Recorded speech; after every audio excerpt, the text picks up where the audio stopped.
하나님은 끝맺음과 새 시작을 잘하기를 원하십니다. 끝맺음하는 것도 쉽지 않고요. 그리고 새롭게 시작하는 것도 쉽지 않아요. 그래서 우리는 배워야 되죠.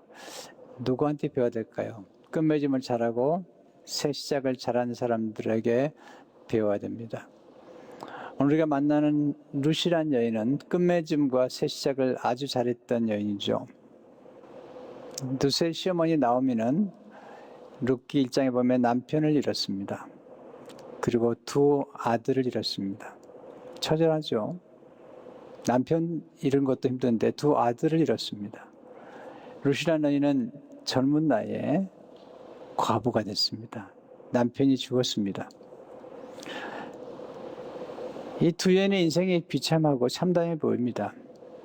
자, 여기서 배우는 교훈이 있죠. 우리 인생이 항상 평탄하지는 않습니다. 또한 우리 인생에는 예측하지 못한 어려운 일들을 만나게 됩니다. 우리는 가장 소중한 사람들을 상실할 때도 있습니다. 또 우리는 가장 소중한 여기는 것들을 상실할 때도 있습니다. 자, 이렇게 어려운 일을 당했을 때 어떻게 새롭게 시작하느냐, 이게 중요한 것이죠.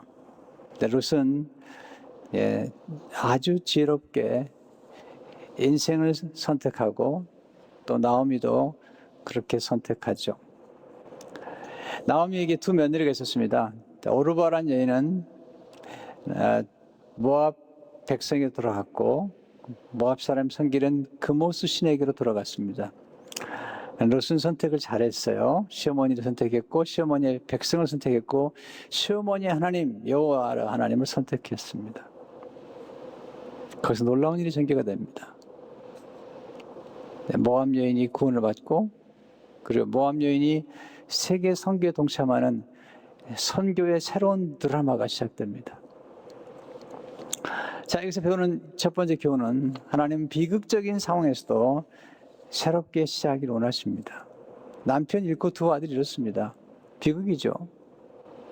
또한 젊은 나이에 과부가 됐어요. 비극이죠. 그런데 하나님은 그렇지만 다시 시작하라는 거예요. 나오미가 베들레헴에 돌아와서 기가 막힌 일을 합니다. 룻기 1장 20절 20절을 보게 되면 나오미가 그들에게 이르되 나를 나오미라 부르지 말고 나를 마라라 부르라. 나오미라는 이름은 찬송이라는 의미, 환희, 마라는 쓰다는 거죠. 내 인생에 쓰게 되었다는 거. 비극이 찾아왔다는 거죠. 이는 전능자가 나를 심히 괴롭게 하셨음이니라. 내가 풍족하게 나갔더니 여호와께서 내게 비어 돌아오게 하셨느니라. 여호와께서 나를 징벌하셨고 전능자가 나를 괴롭게 하셨거늘 너희가 어찌 나를 나오미라 부르느냐 하니라. 남편 있고 두 아들 있고 그리고 지금은 텅 빈 가난한 여인이 됐어요. 거기다가 모압 여인 며느리를 지금 데리고 베들레헴에 오는 것이죠. 근데 이 나오미의 고백 가운데 놀라운 고백이 있어요. 이렇게 자기 인생이 망가졌고 지금 가난해졌지만 나오미가 부르고 있는 이름이 놀라워요. 첫 번째 이름은 전능자라는 이름이죠. 샤다이, 엘샤다이. 엘샤다이라는 이름은 전능하신 하나님, 그리고 풍성하신 하나님. 비록 그는 비어 돌아왔지만 하나님은 풍족하신 전능하신 하나님입니다. 또 하나 이름은 여호와입니다. 여호와. 여호와라는 이름은 언약을 지키시는 분이라는 이름이죠. 비록 그녀가 처한 상황은 비극이지만 그녀가 부르고 있는 이름은 부요하신 이름이에요. 놀라운 역사죠. 이런 고백과 함께 새로운 시작이 전개가 되죠. 이 룻기는 문학 작품으로도 대단히 놀라운 작품이에요. 여인들의 새로운 인생의 출발을 알리듯이 나오미와 룻이 돌아왔을 때, 베들레헴으로 돌아왔을 때 보리 추수 시작할 때가 되었다는 거죠. 1장 22절에 보면 나오미가 모압 지방에서 그의 며느리 모압 여인 룻과 함께 돌아왔는데 그들이 보리 추수 시작할 때에 베들레헴에 이르렀더라. 보리 추수 시작할 때 그들의 인생도 새롭게 시작이 됩니다. 지금 이 두 여인이 인생에 흑암이 찾아왔어요. 어둠이 찾아왔는데 하나님이 어둠에서 새로운 시작을 잉태하라는 거죠. 마치 여인의 태, 자궁 안은 어둡지만 그 자궁 안에 아이가 잉태되는 순간 그 자궁은 거룩한 성소가 됩니다. 그리고 그 어둠은 거룩한 어둠이요. 그리고 환히 찬 어둠이에요. 왜냐하면 아이가 태어나잖아요. 여인들이 아이를 잉태하는 순간 그 거룩한 설렘, 그리고 아이가 태어날 때를 상상하는 거룩한 기대. 자, 지금 어둡습니다. 그러나 지금 새로운 시작이 전개되는 것이죠. 베들레헴에서 비극이 다시 희극으로 전환되는 새로운 시작인데 어떻게 시작해야지 이렇게 나오미 하루처럼 인생의 상실과 아픔에서 역전 인생을 만들어낼 수 있을까요? 둘째로 하나님은 작은 선택을 통해서 위대한 일을 전개시키는 것을 보게 됩니다. 루세에서 볼 게 참 많아요. 저는 외부 집에 나가면 주로 룻기를 강의해요. 룻기는 수없이 강의하고 우리 교회에서도 강의했지만 거듭 방문할 때마다 새로운 걸 배우게 돼요. 룻이 시작이 놀라워요. 대단한 시작이 아닌데 놀라워요. 2절에 보면 모압 여인 룻이 나오미에게 이르되 원하건대 내가 밖으로 가서 내가 누구에게 은혜를 입으면 그를 따라서 이삭을 죽겠나이다 하니 나오미가 그에게 이르되 내 따라 갈지어다 하며 시어머니를 공개하대요. 먹을 게 없어요. 그래서 이삭을 주우러 나가겠다고 얘기하면서 내가 너에게 은혜를 입으면 어떻게 시작하면 좋을까요? 첫째로 새롭게 시작할 때 은혜를 사모하며 시작해야 돼요. 내가 누구에게 은혜를 입으면 하나님께서 은혜를 베푸시는데 사람을 통해서 은혜를 베푸시는 거예요. 둘째로 새롭게 시작할 때 지금 머무는 곳을 시작하셔요. 베들레헴 머무는 곳이죠. 가끔 자기가 머무는 곳, 머무는 장소를 좀 하찮게 여기는 분들이 있고요. 또 언제 이곳을 떠나지? 또 어떤 직장에 들어갈 때도 마찬가지죠. 이 직장 언제 떠나지? 이렇게 생각하는 분이 있는데 그건 지혜롭지 않습니다. 우리가 지금 머무는 곳에 하나님의 섭리가 있다고 믿으셔야 돼요. 우연은 없습니다. 하나님의 섭리만 있을 뿐이죠. 하나님은 우선 지금 머무는 곳, 거기에서 꽃이 피우라는 거죠. 지금 머무는 곳에서 열매를 맺으라는 것입니다. 예수님께서 제자들을 선택하실 때, 어디서 선택했죠? 그들이 일하는 장소에서. 신학교에서 그들을 부르신 게 아니에요. 삶의 현장에서, 물고기를 잡을 때, 마태가 세리 일을 하고 있을 때, 거기서 선택한 거예요. 신학교에서 뽑은 게 아니라니까요. 이 일을 소중히 여기는 사람들을 하나님이 찾으시는 거예요. 세 번째, 새롭게 시작할 때 우선 할 수 있는 것부터 시작하세요. 완벽주의자들은 뭐가 다 준비돼야지, 또는 처음부터 아주 굉장히 의미 있고 큰 일부터 하려고 그러는데 인생은 그렇게 되지 않습니다. 그럴 수도 없는 것이죠. 완벽을 추구한다고요? 지금 이 룻이라는 여인은 완벽하지 않아요. 흠이 많은 사람이에요. 그 당시 흠이 뭐죠? 이방 여자는 흠이 있는 거예요. 이 보아스의 엄마가 기생 라합인데 기생 라합이었던 보아스 엄마는 가난한 여자였어요. 그래도 기생이 없어요. 흠이 많았던 여자인데 놀라운 아들을 낳았죠. 지금 이 룻이라는 여인도 보면 그 당시에 사람들이 혐오스럽게 느꼈던 사람이에요. 왜? 하나님께서 모압 백성들하고는 아예 상종하지 말라고 했던 거예요. 그리고 신명기 13장에 보면 모압 사람들은 이스라엘 총에 영구히 들어오지 못하게 만들었어요. 그런데 그 여인이 지금 베들레헴에 왔잖아요. 거기다가 과부예요. 그것도 흠이에요. 그 당시에는요. 또 거기다가 혼자만 사는 게 아니라 시어머니를 또 모셔야 돼요. 또 시어머니는 또 기구한 여자예요. 남편과 두 아들 한꺼번에 잃어버린 여자예요. 거기다 가난까지 해요. 뭐 부자 과부가 아니에요. 생활이 넉넉한 과부도 아니에요. 하나님 가끔 이런 놀라운 일들을 하실 때마다 네, 이렇게 부족한 사람들을 통해서 역사하시는 거죠. 중요한 건 할 수 있는 것부터 하는 거죠. 그게 뭐냐면 이삭을 줍는 거예요. 이삭을 줍는 건 누구나 할 수 있잖아요. 세 번째, 새 변화는 낯선 만남을 통해 시작되죠. 룻이 이삭을 주러 갔을 때 만난 사람은 보아스죠. 룻은 보아스를 몰라요. 나오미는 알아요. 자기 친족이라는 걸 알지만 룻은 몰라요. 그 낯선 사람과의 만남을 통해서 놀라운 일이 전개되죠. 여러분, 낯선 사람이 위험할 수도 있습니다. 그러나 낯선 만남을 우리가 소홀히 하게 되면 그 낯선 만남 속에 주어지는 놀라운 축복들을 놓치게 되죠. 낯선 만남은 새로운 만남이죠. 그리고 낯선 만남, 새로운 만남을 통해서 새 역사가 시작이 됩니다. 하나님 낯선 만남을 통해서 우리 삶의 지경을 확장시켜 주는 거죠. 하나님 낯선 만남을 통해서 은혜를 베풀어 주십니다. 낯선 만남을 소중히 여기십시오. 요셉이 애굽에 팔려갔을 때 다 낯선 만남이죠. 보디발, 또 감옥의 간수장, 또 술 맡은 관원장, 바로 왕까지 다 낯선 사람들이죠.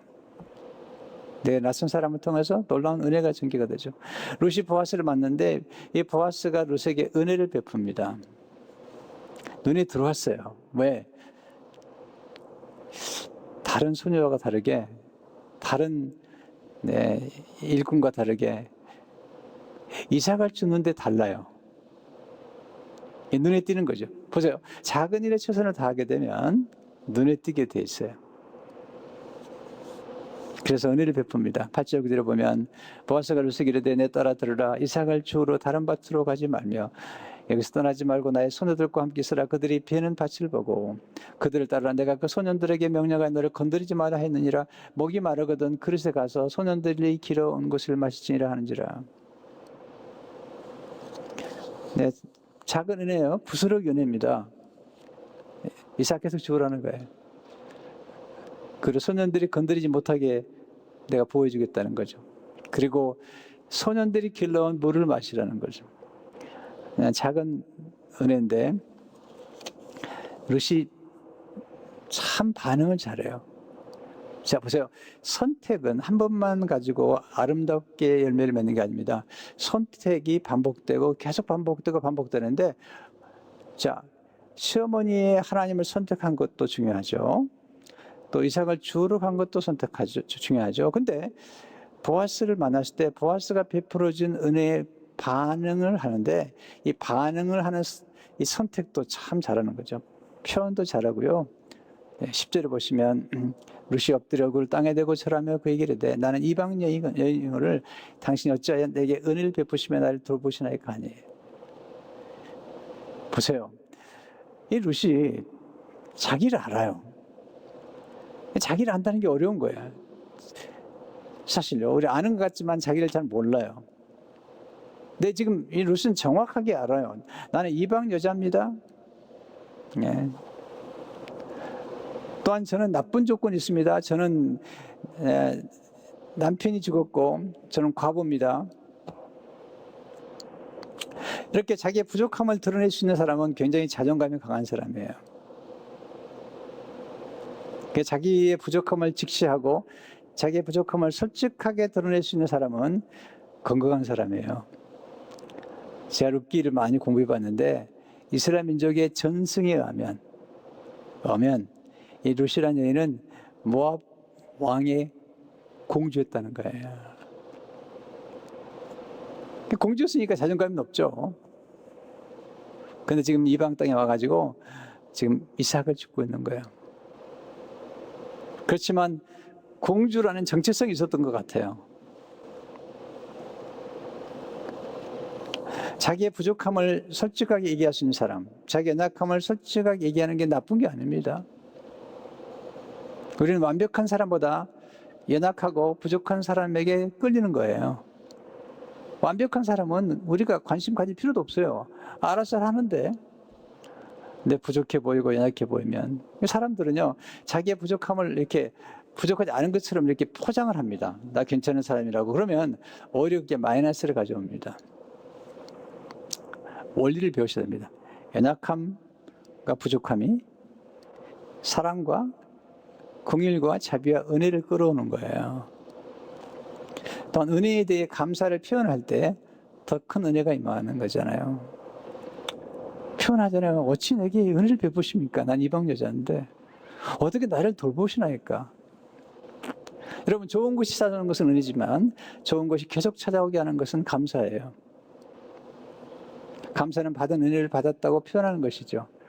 이게 그렇게 어려운지 사람들은 이걸 잘 못하더라고요. 감사를 표현하는 것이 지혜 중에 지혜거든요.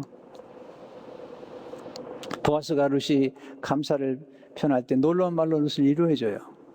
이 보아스도 대단히 탁월한 사람이죠. 왜냐하면 매 순간 표현하는 것이 아주 지혜로울 뿐 아니라 이 표현을 하는 선택이 참 놀라워요. 11절 12절을 보면 보아스가 그에게 대답하여 이르되 내 남편이 죽은 후로 내가 시어머니에게 행한 모든 것과 내 부모와 고국을 떠나 전에 알지 못하던 백성에게로 온 일이 내게 분명히 알려졌느니라. 여호와께서 내가 행한 일에 보답하기를 원하며 이스라엘 하나님 여호와께서 그의 날개 아래 보호를 받으러 온 내게 온전한 상 주시기를 원하노라 하는지라. 룻을 칭찬해 주는데 룻의 선행에 대해서 시부모를 공경하는 것, 그리고 그녀의 믿음을 칭찬해 줍니다. 네, 여호와께서 그의 날개 아래 보호로 온 내게 또 복을 빌어줍니다. 너는 상을 받을 것이다. 이렇게. 이 보아스의 칭찬을 들은 룻이 또 반응을 잘해요. 인생은 계속 반응이에요. 네, 어떻게 반응하고 어떻게 표현하느냐가 너무 중요한 거죠. 그러니까 선택이 한 번만 된 게 아니라니까요. 계속되는 사건들을 내가 어떻게 반응하고 어떻게 표현하냐가 그런 모든 선택의 총체적인 종합이 우리의 지금을 만들어가고 우리 앞으로 미래를 만들어가는 것입니다. 근데 지금 우리의 모습이 좀 부족하다면 지금부터라도 선택 하나하나와 그리고 표현 하나하나와 반응 하나하나를 잘할 때 룻처럼 또 보아스처럼 우리 인생이 풍성해지는 거거든요. 13절을 보세요. 룻이 이르되 내 주여 내가 당신께 은혜 있기를 원하나이다. 난 당신의 하녀 중에 하나와도 같지 못하오나. 참 겸손하잖아요. 하녀 중에 하나와도 같지 못하오나 당신이 하녀를 위로하시고 마음을 기쁘게 하는 말씀하신다도 하니라. 얼마나 겸손해요. 네. 한때 모압에서 그렇게 예쁘게 자랐던 여인이 왕의 공주로 살았을 법했던 여인이 저는 당신의 하녀와도 같지 못한데. 여러분, 우리가 사람들이 가장 끌리는 게 뭐죠? 겸손한 사람이죠. 열등감을 가진 사람들이 교만하게 보입니다. 이 열등감을 가진 사람들은요, 자기를 포장하느라고 이렇게 교만을 떨어요. 그런데 자존감이 높은 사람들은 자기의 부족함을 다 드러내기 때문에 또 자기 자신이 얼마나 부족한 것을 표현할 줄 알기 때문에 오히려 겸손해 보이는 거죠. 이게 참 재밌는 역학인데요. 사람 만나보면 이렇게 교만하게 보는 사람들이 사실 교만한 게 아니고 열등의식이 많은 사람들이에요. 그걸 포장하느라고 교만하게 보이는 거예요. 거만하게 보이는 거예요. 근데 진짜 자존감이 건강한 사람들은 자기 자신을 솔직하게 해요. 저 부족합니다. 지금 저 연약합니다. 제가 아픕니다. 하나님은 겸손한 사람에게 더 큰 은혜를 베풀어 주시죠. 하나님은 감사하는 사람에게 더 큰 은혜를 베풀어 주시죠. 룻이 놀라운 것은요, 그의 감사를 구체적으로 표현했다는 거죠. 나를 위로해 주시는 말, 나를 기쁘게 해주시는 말을 해주셨습니다. 지혜로운 사람은 감사를 구체적으로 표현할 줄 압니다. 우리 매 순간 무슨 말 해야 할지 선택해야 돼요. 인생은 딱 관계라니까요. 내 관계가 빌드업되고 그리고 오래가기 위해서는 말을 잘해야 돼요. 말을. 우리 매 순간 어떻게 표현해야 할지를 선택해야 돼요. 룻의 감사를 들은 보아스가 더 큰 은혜를 베풀기 시작합니다. 식탁에 초대해요. 이건 진짜 놀라운 표현. 네, 보아스와 같은 유력자가, 그 땅을 가진 자가 식탁에 초대한 거죠. 14절 보세요. 식사할 때 보아스가 룻에게 이르되 이리로 와서 떡을 먹어라. 내 떡 조각을 소에 찍으라 함으로 룻이 곡식 베는 자 곁에 앉으니 그가 식근 곡식을 쯤에 룻이 배불리 먹고 남았더라. 여러분, 식탁에 초청한다는 것은 대단한 거예요. 뿐만 아니라 모든 사환들이, 모든 하녀들이 보는 앞에서 룻을 데려다가 식사를 나누는 거죠. 최고의 환대죠. 그 당시에 떡 그리고 초에 찍는 음식, 볶음 공식은 보아스가 먹을 음식이니까 얼마나 좋았겠습니까? 배불리 먹고 남은 것을 시어머니가 갖다 드리잖아요. 여기서 배우는 교훈이 있습니다. 좋은 만남이 찾아오는 것은 은혜입니다. 하지만 좋은 만남을 가꾸는 것은 지혜입니다. 네, 지혜 중에 지혜가 뭘까요? 은혜가 찾아왔을 때 감사함으로 은혜를 받고 표현하는 것입니다. 그럼 질문이 있죠. 목사님, 그럼 낯선 사람들을 다 우리가 만나면 좋을까요? No, 아닙니다. 낯선 사람이 좋은 사람인지 나쁜 사람인지를 분별하는 안목을 키워야 됩니다. 롯은 탁월합니다. 그가 지금 이삭을 죽고 있는 것 같지만 그런 보아스와 보아스의 일꾼들이 대화 나누는 것을 보고 듣습니다. 그리고 합니다. 아, 이 땅의 주인은 훌륭한 사람이구나. 예, 사환들을 축복해주고 또 사환들의 주인을 칭찬합니다. 축복해줍니다. 보통 일꾼들은 주인을 욕하는데 이 사환들은 주인을 너무 좋아하고 주인이 방문에 대해서 좋아하고 또 주인에게 복을 빌어주는 거죠. 4절 보세요. 마침 보아스가 베들레헴에서 와서 베는 자들에게 이르되 여호와께서 너희와 함께 하시기를 원하노라 하니 그들이 답하되 여호와께서 당신에게 복 주시기를 원한다 하니라. 놀랍잖아요. 벌써 룻이 알아보는 거죠. 보아스의 인격과 또 보아스의 실력을 뿐만 아니라 경청했어요. 네, 경청해야지 사람 분별할 수 있어요. 근데 보아스가 해주는 말들, 그녀를 보호해주고 칭찬해주고 위로해주는 거 보면서 좋은 사람이구나. 또 그녀의 선행을 칭찬해주고 그의 믿음을 인정해주는 것을 보고 또 자기에 대한 지식을 가지고 있는 걸 보고 놀랍습니다. 룻이 끝맺음을 합니다. 아, 이제는 내게 새로운 인생이 찾아오는구나. 이제 죽은 남편은 돌아올 수 없구나. 자, 여기서 중요한 깨달음이 필요합니다. 돌아올 수 없는 사람은 놓아줘야 합니다. 떠나간 사람에게 집착하지 말고 새로운 만남을 기대해야 되죠. 여러분, 돌이킬 수 없는 것에 집착하지 말고 작은 일이라도 새롭게 시도해 보십시오. 상실한 것에 집착하지 말고 새롭게 주어질 축복을 기대하십시오. 네, 우리에게 뭔가 잃어버렸다면, 떠나갔다면 그냥 떠나보내고 새로운 인생에 대한 전망을 갖는 게 필요하죠. 감사는 더욱 큰 은혜로 우리를 이끌어줍니다. 선택은 한 번으로 끝나는 것이 아니라 계속해서 선택이 주어지는 거예요. 그럴 때 위대한 선택으로 발전하죠. 결국은 보아스와 결혼하고 오벳을 낳죠. 그리고 오벳의 아들이 이세고 이세의 아들이 다윗이죠. 그리고 예수님 오시잖아요.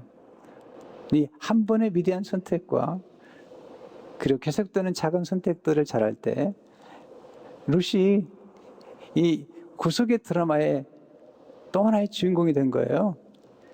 예수님의 족보에 들어가게 되고 그리고 룻을 통해서 예수님 모시게 된 거죠. 자, 그러니까 지금 나오미가 가서 모압 땅에 가서 사는 동안에 참 선교를 한 거예요. 룻이라는 여인에게 여호와를 알게 한 거죠. 그런데 이 여인이 베들레헴에 가지고 역으로 또 선교를 하고 있는 거예요. 그렇게 함으로써 예수님이 이 땅에 오는 일에 기여를 하게 된 거거든요.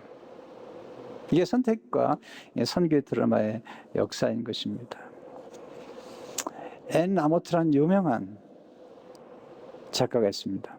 저도 좋아하는 작가인데 그분이 세상에서 가장 강력한 설교 한마디는 나도 그래라는 거예요. 나도 그래. 남편이 죽고 힘들다고 말하면 나오미가 말합니다. 나도 그래. 혼자 살아서 외롭다 그러면 예수님이 말씀하십니다. 나도 그래. 다니엘이 말합니다. 나도 혼자야. 평생 동안 혼자 살았어. 바울도 말합니다. 나도 혼자야. 남편 잃고 아들 잃고 괴로워한 아들 잃고 괴로워할 때 하나님 말씀하세요. 나도 그래. 독생자 예수님을 내어주셨잖아요.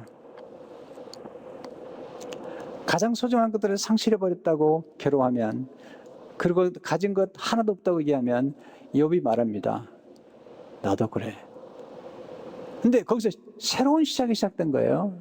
욥의 새로운 시작이 나중에 그로 하여금 그가 마지막에 용서하고 친구들 용서하고 나니까 하나님께서 더블로 복을 주세요. 더블로. 모든 걸 회복시켜 주시고, 예수님이 십자가에서 돌아가시면서 다 회복이 되잖아요. 십자가는 새로운 출발의 장소죠. 그리고 새로운 기회의 장소죠. 성도 여러분, 새해가 왔어요. 새롭게 출발하는 거예요. 오늘 말씀을 기억하면서 새로운 한 해 새 꿈과 새 소원과 새로운 노래와 새로운 시와 또 글과 그림과 새로운 사업과 새로운 아이템과 새로운 시스템과 새로운 구상과 새로운 목장의 개척과 새로운 영혼 구원과 이런 놀라운 일들이, 또 새로운 선교사님들 파송하는, 저희가 이번에도 한 번 협력하잖아요. 네, 놀라운 일이 전개되는 이런 해가 있기를 주님의 이름으로 축원합니다.